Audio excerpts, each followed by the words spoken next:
వైకా jewellers వెలలేని Vaibhogam తరుగులేని నమ్మకం. ఇప్పుడు మన కాకినాడలో డిసెంబర్ 5న ఘనంగా ప్రారంభం కాబోతోంది. నమస్కారం రవీంద్రనాథ్ ఠాగూర్ గారు.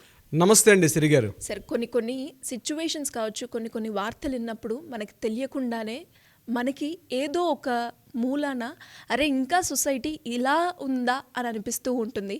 గత 2 రోజులుగా మనం చూస్తే సోషల్ మీడియా ప్లాట్ఫామ్లో అమ్మాయి ఇంకా ఈ సిచ్యువేషన్లో అమ్మాయిని వేలం వేస్తున్నా అన్న వార్త విన్నప్పుడు మాత్రం నేను ఒక అమ్మాయిగా చెప్తున్నాను, ఆ వార్త చాలా బాధాకరంగా అనిపించింది.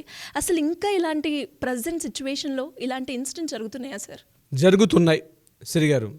ఇప్పటికి కూడా ఒక మొబైల్ కొనుక్కున్నట్టు, ఒక ఇంట్లో టీవీ కొనుక్కున్నట్టు, ఒక ఇంట్లో ఫ్రిడ్జ్ కొనుక్కున్నట్టుగా ఈనాటికి కూడా అమ్మాయిలను వేలంపాట్లో పాడుకొని బజార్లో ఉన్నటువంటి సంతలో పశువులను కొనుక్కున్నట్టుగా ఈ పదప్రయోగం చేస్తున్నాను అనిదా భావించకండి. బజార్లో పశువులను కొనుక్కున్నట్టుగా అటువంటి వేలంపాటల్లో అమ్మాయిలను కొనుక్కొని తమ వ్యక్తిగత అవసరాల నిమిత్తం అమ్మాయిని పెళ్ళి అన్నటువంటి ఒక చిన్న 2 అక్షరాల పదంతో వాళ్ళని బంధించేసి వాళ్ళ జీవితాలతో ఆటలాడుకున్న సందర్భాలు చరిత్ర పుస్తకాల్లో కథలుగా చదువుకున్నాం, సినిమాలు చూసాం. కానీ ఈనాటి నవ్య సమాజంలో కూడా ఇప్పటికీ కూడా అలాంటి ఒక సాంఘిక దురాచారాలని ఇటీవల మనం సోషల్ మీడియాలో జరిగినటువంటి ఒక నెట్లో బాగా హల్చల్ చేస్తున్నటువంటి ఒక న్యూస్ చూసాక అవును అని అనాలనిపిస్తుంది. ఈ సంఘటన మధ్యప్రదేశ్లోని రాజ్గఢ్ అనే ప్రాంతంలో ఒక సాంఘిక అనాచార దురాచారంగా కనిపిస్తుంది. ముఖ్యంగా అక్కడ ఒక రచ్చబండ నడుస్తుంది.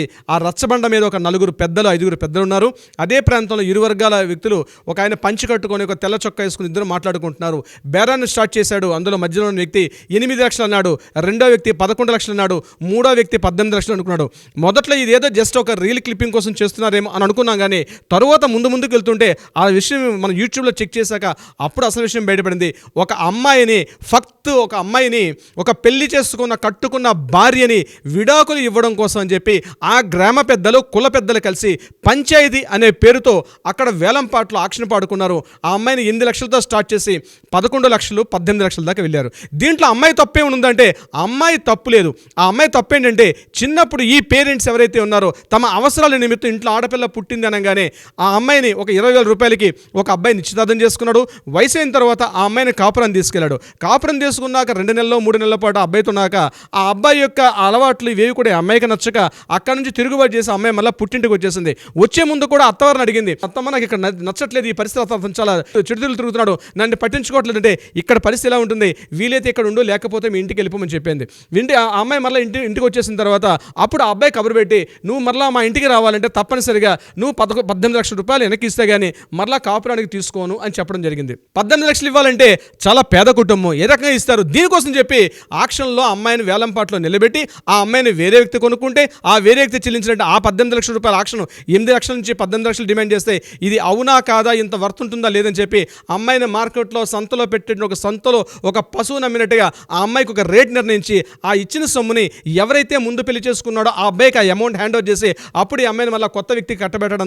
ఈ దారుణ సంఘటన మోడర్న్ సొసైటీలో, ఆధునిక సమాజంలో, ఈ నవ్య సమాజంలో మనం 2024లో జస్ట్ ఒక 4 days బ్యాక్ ఇది వైరల్గా మారడం జరిగింది. దీని మీద ఇమీడియట్గా అక్కడ ఈ విషయం సంఘటన తెలుసుకుందామని చెప్పి మీడియా ప్రతినిధి వెళ్ళగానే అక్కడ ఒక్కొక్క ఇంటి ప్రతి ఇంటిలో ప్రతి 5 గడపల్లో ఒక గడపలోంచి ఒక అమ్మాయి వచ్చి నాకు ఈ దురాచారం జరిగింది, నేను కూడా ఈ అమౌంట్ ఇవ్వడం జరిగింది, మా నాన్నగారు నన్ను కూడా ఆక్షన్లో పెట్టారని చెప్తే ఒక్కొక్కరు బయటకు వచ్చి చెప్తుంటే అసలు మనం ఎక్కడున్నాం, మనం ఏమైనా అంగారక గ్రహంలో ఉన్నామా లేకపోతే ఆధునిక సమాజంలో ఉన్నామని తెలియకుండా ఉబ్బి తబ్బిపోయిన విషయం ఆశ్చర్యపోయి కళ్ళెంబడి కెమెరాలు తీద్దామని వెళ్ళి మీడియా ప్రజలు కూడా ఆ మీడియాల పక్కన పెట్టి ధారాపాతంగా కన్నీళ్లు కరుస్తుంటే మన ఇంటి ఆడపడుచులు ఇక్కడ పడుతున్న ఇబ్బందులు మనం అంతా కూడా భారతదేశం భరతమాత అని చెప్పుకుంటున్నాం.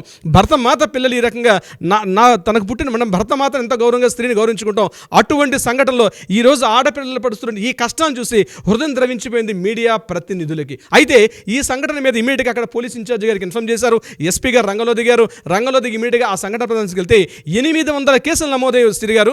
Just with in span of 3 daysలో 800 కేసులు నమోదయ్యి మేము ఈ రకంగా అరాచకానికి గురయ్యామని చెప్పి. అది ఏమిటి సంప్రదాయం, ఏంటి దురాచారం అంటే దీన్ని నట్రాజ్ జడపాత్ర అంటారట. ఆ ప్రాంతంలో మధ్యప్రదేశ్ యొక్క లోకల్ భాషలో ఒక మాండలికంలో దీన్ని పిలుస్తారు. ఇది కొన్ని గ్రామాల్లో జరుగుతుంది, అనాదిగా కొన్ని వేల సంవత్సరాలు జరుగుతున్నటువంటి ఒక సాంఘిక దురాచారం. ఈ ప్రక్రియ ఇప్పటికే నమోదవుతుంది. చదువుకుంటున్నారు, బడికి వెళ్తున్నారు, విద్యాభ్యులు నేర్చుకుంటున్నారు. కానీ ఈ దురాచరణ మాత్రం అక్కడ కొనసాగింపుగా ఇంకా కొనసాగిస్తూనే ఉన్నారు, డిమాండ్ చేస్తున్నారు. అమ్మాయి అంటే కేవలం ఆర్థిక అవసరాలు తీర్చిపెట్టే ఒక ఏటీఎం కార్డుగా భావిస్తున్నారు ఇప్పటికి కూడా అక్కడ ఉన్నటువంటి ఆ యొక్క పెద్దలు కూడా. అయితే ఈ దురాచారాన్ని వెంటనే తుదముట్టించాలని చెప్పి కొంతమంది స్త్రీవాదులు బయలుదేరారు. అందులో ఒక ఆమె బయటకు వచ్చి మేము 3 ఏళ్లుగా దీని మీద మేము చేస్తున్నప్పుడు కూడా ఈ యొక్క జస్ట్ ఈ సోషల్ మీడియాలో వచ్చిన ఈ కథనం ద్వారా ఈ రకమైన జాగృతి జరిగింది కాబట్టి డెఫినెట్గా ఈ మార్పు తెలియాలి. ఇక్కడ జరుగుతున్న ఈ అరాచకం చూడడానికి చాలా మోడర్నైజ్గా ఉన్నారు అమ్మాయిలందరూ కూడా. వాళ్ళతో మీడియాలో మాట్లాడుతుంటే వాళ్ళు చెప్తున్న మాటలు కన్నీళ్లు పెట్టిస్తున్నాయి. శ్రీ గారు, ఇంత దురాచారాన్ని ఇప్పటికి కూడా భారతదేశంలో ఈ 2024లో కూడా ఇప్పటికి కూడా ఈ సాంఘిక దురాచారం ఇంత తీవ్ర స్థాయిలో ఉంది. ప్రభుత్వాలు ఏం చేస్తున్నాయి, పెద్దలు ఏం చేస్తున్నారు, రాజకీయ నాయకులు ఏం చేస్తున్నారు అని చెప్పి ఇమీడియట్గా మధ్యప్రదేశ్ ప్రభుత్వంలో మంత్రులను సంప్రదిస్తే అవును ఇవి మాకు కూడా తెలుసు కానీ మేమేమీ చేయలేని పరిస్థితిలో ఉన్నాం. ఎందుకంటే అక్కడ సాంఘిక కట్టుబాటు ఇది కొన్ని వందల ఏళ్ళ నుంచి ఇప్పటికి కూడా కంటిన్యూగా అవుతుంది. వీళ్ళ అమ్మలు, వీళ్ళ అమ్మమ్మలు, వీళ్ళ తాతమ్మలు, వీళ్ళ నాన్నమ్మలు కూడా ఇదే పరిస్థితిలో ఉదయం లేచింది మొదలు 24 ఒక కట్టు బానిసల మాదిరి ఈ స్త్రీలు వాళ్ళ ఇళ్లలో ఒక గొడ్డు చాకిరి చేస్తూ మగవాడికి కేవలం తిండి పెట్టి వాడి యొక్క శారీరక అవసరాలు తీర్చడమే కాకుండా ఎంటైర్ ఒక పశువుకైనా ఒక టైం ఉంటుంది కానీ అంతకన్నా హీనంగా బతుకుతున్నటువంటి సాంఘిక దురాచారాన్ని అన్ని రకాల ప్రయత్నం చేసినప్పుడు కుదరట్లేదు అంటున్నారు. ఒక ప్రయత్నం అంటూ మొదలు పెడితే డెఫినెట్గా మార్పే జరుగుతుంది.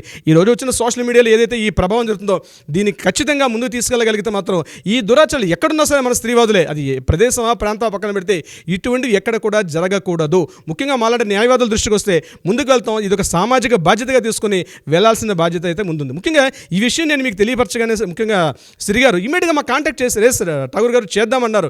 నిజంగా ఈ విషయంలో మిమ్మల్ని ప్రత్యేకంగా అభినందన తెలుపుతూ ఇటువంటి ఒక వేదిక ఏర్పాటు చేసేందుకు సుమన్ టీవీ కూడా నేను థ్యాంక్స్ చెప్పుకుంటున్నాను. శ్రీ గారు, చెప్తుంటే అసలు ఏం మాట్లాడాలో అర్థం కావట్లేదు సార్. ఒక ఆడపిల్లగా మీరు అన్నట్టుగానే ప్రాంతం ఏదైనా అవ్వచ్చు, జిల్లా ఏదైనా అవ్వచ్చు, కానీ స్టిల్ అమ్మాయి అని కనాలి అన్నా లేదు అమ్మాయిగా బ్రతకాలి అన్నా ఈ సమాజంలో మానసికంగా కావచ్చు, శారీరకంగా కావచ్చు, అండ్ ఇప్పుడు మనం వింటున్నాం 2024లో కూడా ఇంకా అమ్మాయిని వేలం వేస్తున్నారు అంటే మనం ఆలోచించవచ్చు మనం ఎక్కడున్నాము అని. దీనికి మాత్రం ఒక పులి స్టాప్గా ఒక మార్పు అనేది రావాలి. Anyways great information sir. Thank you so much. Thank you so much Shri గారు.